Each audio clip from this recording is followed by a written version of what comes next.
બહુ જ ગાડી. જો લેટ કુલ ડાઉનમાં છે ને આ રીતમાં રાઈટ સ્ટાર્ટ કર્યું. એ તો ઓલું બતાવ દેજે.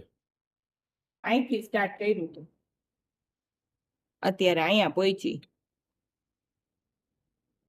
આજે 10 on 10 વર્કઆઉટ થયો. તારે નો ઇન્જરી થઈ ગઈ ઇન્જરી. કે છે એમ મોજ. જો કઈ થાય ન થાય રોજ પ્રોટીન પી લેવાનું ક્રિએટિન નાખીને. આ મારા મમ્મીનું પ્રોટીન. અડધી સ્કૂપ ચાલુ કર્યું છે હજી તો. સરકારી દાળીએ જવા રેડી થઈ ગયા. મહાદેવ હર 10:30 થી 6:10 ની દાળી ચાલુ થઈ ગઈ. આ કાલ સવાર માટેની બદામ ને ચિયા સીડ્સ. આજ માટે આટલું જ છે. Bye bye.